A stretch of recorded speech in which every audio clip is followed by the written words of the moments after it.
On to our next speaker. So next we're going to be hearing from Nia Woodhouse, who has recently been promoted to team leader at My Sales Coach, which is lucky because her talk is on going for promotion. So Nia worked with her founders at a previous company, Refractor, that was then bought by a Lego. And on top of that, she is also an NHS physiotherapist. So take it away, Nia. Thank you. Thank you. Like Elaine said, I am Nia Woodhouse, SDR team lead at a company called My Sales Coach. And I joined as the first non-founding employee back in January when we went to market. And I spend literally all of my time speaking with sales leaders. I've probably cold called most of you or your sales leaders in this room. And if I haven't and you're not gaining access to coaching yet, then that can be arranged. I also spent a ton of time speaking with SDRs, so I'd love to know from the audience, who here wants to be promoted in the next 6 months? Fab. 12 months? 18 months? Okay, fab. So, looks like everybody's going for a promotion in the next 6 months. So, that's what we would expect, really ambitious salespeople. And that really resonates with the conversations that I've been having with SDRs, and that is that we can't bloody wait to be promoted.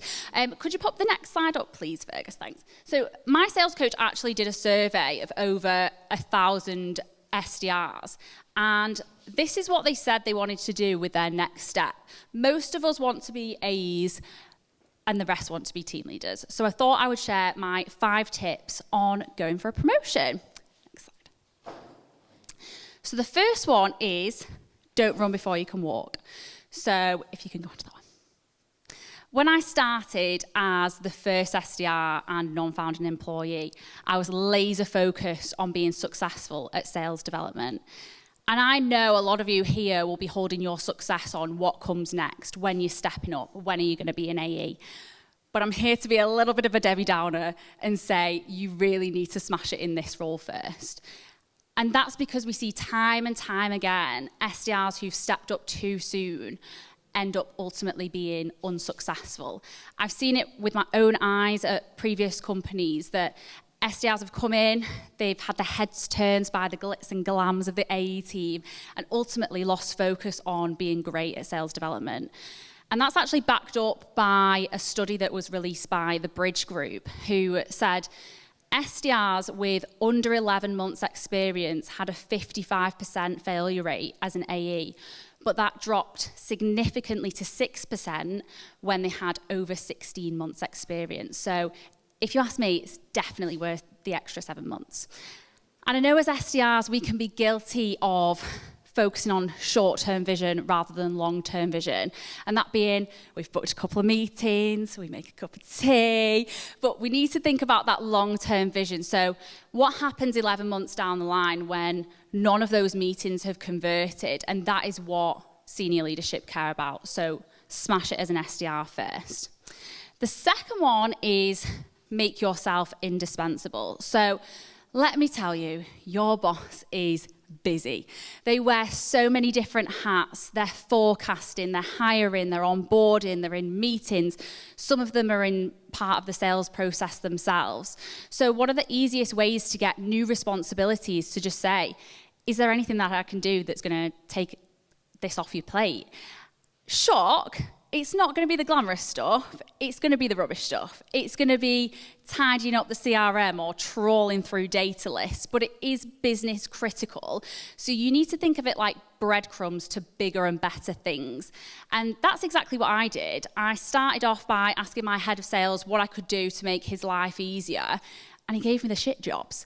But then he started trusting me with the bigger and better stuff. I started taking on interviews and looking after the onboarding process. Ultimately, I became a trusted advisor to the point where my head of sales saw me as more valuable as a team lead rather than an SDR. The next point is, act like the role that you want, not the role that you have. And I don't want this to be contradictory because I think you need to smash it in this role. But when I was talking about this talk with my colleagues, they were like, oh yeah, Nee, we've seen you as an SDR team lead months before you were given the green light. And that's because I was acting like the role that I wanted. So I got creative. I thought about how I was going to help the team to be as successful as possible. I ran prospecting days, I coached calls, I set tasks to upskill them, and I got creative with my own outreach. So I set up a TikTok account, Nia in Sales if you're on TikTok, and that's generated leads that have closed. So get creative and use this time to show that you can do the next role. Take on some of your opportunities that are over quota and run those discovery calls without having the pressure of the target over your head. Number 4 is seek out a coach or a mentor. So I'm super lucky that I work for a company that drinks its own champagne. I have access to an expert independent sales coach. So if you can flip to the next slide. I had tons of options, and I went with a lady called Hilary Wilde, who's an amazing woman. Ultimately, her history is my future, so I can learn from an unbiased opinion. Ultimately, your boss has the autonomy to make or break your promotion. And you've got a couple of options here. You can either wing it, go it alone, I'm sure that that's worked, or you can seek out an independent coach or a mentor who can help you see a promotion from a different perspective. They can share the good, the bad, and the ugly, and how you're going to prepare for that next step. I know a lot of people go to their parents as a mentor, but mine are child therapists and don't know what sales development is, so that was not going to work. Finally, you're going to need to go to your boss. So I can guarantee that your manager doesn't get into work day to day and think, how am I going to promote this person, even if you're a top performer?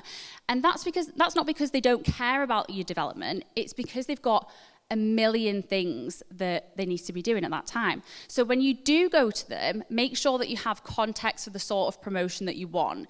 Is it a salary promotion? Is it a different job promotion?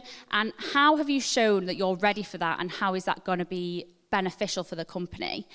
And managers in the audience, when you're confronted with these conversations, it's really helpful for us if you're super honest and upfront about timelines and job availabilities.